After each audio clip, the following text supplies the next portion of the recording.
Bonjour à tous, j'espère que vous allez bien. Alors aujourd'hui on se retrouve pour une nouvelle vidéo. J'espère que vous pitez la forme, moi ça va assez bien.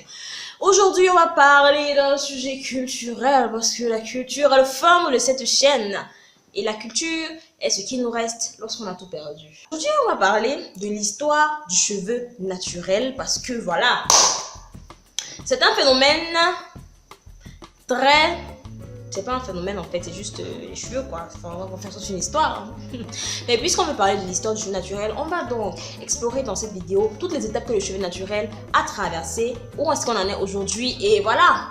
Ensuite, à chacun de tirer ses conclusions par rapport. Nous commençons. Le cheveu crépus. Quelle est l'histoire du cheveu crépus? Le cheveu crépus, c'est les cheveux dont la texture est en Z, vous voyez, donc il y a un cheveu et puis c'est en Z comme ça, et puis c'est ça qui fait que le cheveu soit rebondi parce qu'on peut l'étirer et le relâcher. Il est reconnu principalement chez les Noirs en Afrique, surtout de l'Afrique subsaharienne. Les cheveux qui sont comme ça, là. Le cheveu crépus a connu plein de mouvements historiques et tout a commencé en fait avec la traite négrière.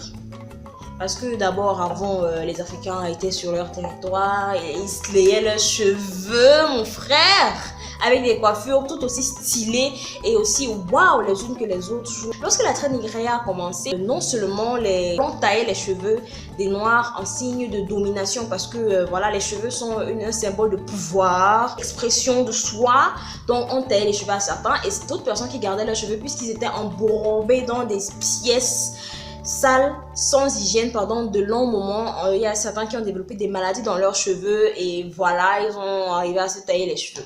Donc, les noirs, les nègres, les colonisés arrivent en Occident, là où ils servent d'esclaves, là où ils servent de femmes de ménage, hommes de chambre, travaillent dans les champs, ils travaillent dans les plantations, dans les industries et tout. Bref, l'esclavage quoi, je vous apprends rien. Les femmes sont arrivées. Elles ont vu que toutes les femmes qui les colonisaient, donc toutes leurs maîtresses avaient des cheveux lisses, donc pour elles les cheveux, et en plus les noirs qui avaient des cheveux moins crépus que d'autres, eux ils étaient admis dans les maisons, alors que ceux qui avaient des cheveux très crépus là, comme pour moi là, eux ils étaient admis dans les cuisines, les poubelles et tout. C'est là. Donc ainsi s'est développé le complexe du bon cheveu qui était le cheveu du blanc et du mauvais cheveu qui était le cheveu crépus. Donc certaines femmes, pour pallier à ce problème, pour se faire bien voir par leur maître et leur maîtresse, se défrisaient les cheveux à l'aide du kérosène. Voilà. Au bar, il n'y avait rien d'autre pour leurs cheveux. Hein. Donc il n'y avait pas de peigne appropriée, il n'y avait pas d'huile appropriée. Du coup, elles se mettaient des beurres, des huiles de voiture et tout sur leurs cheveux. Et voilà, c'est comme ça qu'ils entretenaient leurs cheveux. Okay. Et ensuite, ils ont voté, quand je parle du gouvernement américain, bien sûr, cette année, nous sommes en 1789, la loi Tignon est votée pour obliger toutes les femmes noires aux cheveux crépus de porter un foulard. Mais à un moment, le mouvement Black Power est né parce qu'il y a eu plein de célébrités qui ont dit mais non mais qu'est-ce que c'est que ça? Nous on va porter nos cheveux. Elles ont commencé à porter leurs cheveux. Je note Maya Angelou, Diana Ross et plein d'autres. Le cheveu, l'afro était devenu comme vraiment c'était un symbole fort, vous voyez, parce qu'il y a même des hommes les portaient Malcolm X. Tout le monde assumait son afro. Après là, les occidentaux je crois ont abandonné le combat, ils ont laissé, ils ont abandonné quoi. Ils ont laissé tous les noirs qui étaient en Amérique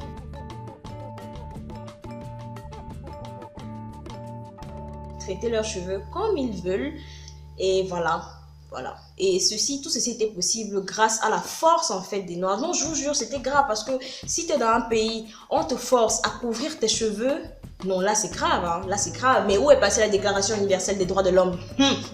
Bon, c'est vrai que ça, c'est venu après. Après le mouvement Black Power, il y a Madame C.J. Walker qui a inventé dans les années 1985, les premiers produits défrisants pour noirs. Ce qui fait que maintenant, il était très facile pour les noirs d'avoir des cheveux défrisés et c'était comme un symbole de noblesse, comme un symbole de dignité, ce qui les arrangeait puisque avec le complexe du bon cheveu et du mauvais cheveu, vraiment, il fallait se situer dans la société.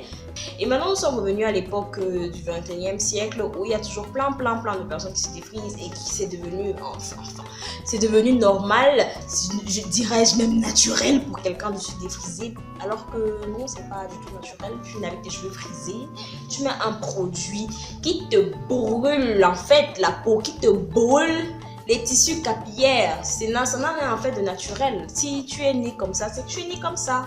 Voilà, t'assumes frère.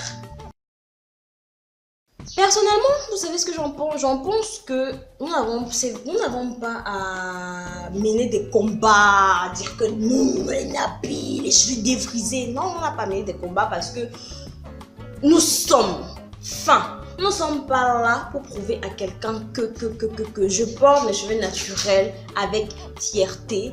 Je n'ai pas besoin d'aller m'offusquer contre quelqu'un qui a des cheveux défrisés. Non, c'est son choix. C'est son choix. La personne va assumer toutes les conséquences de santé qui vont en découdre parce que quand même, Mora et te brûler le cuir chevelu, c'est quelque chose. Hein. Très bien les conscientiser, discuter avec eux, mais la vie c'est un choix en fait. La vie c'est un choix. Et il est important de connaître d'où nous venons pour savoir où nous allons. Donc c'est tout pour cette vidéo, j'espère qu'elle vous aura plu et que vous aurez tiré vos conclusions. On se retrouve à très bientôt pour une prochaine vidéo. Bisous.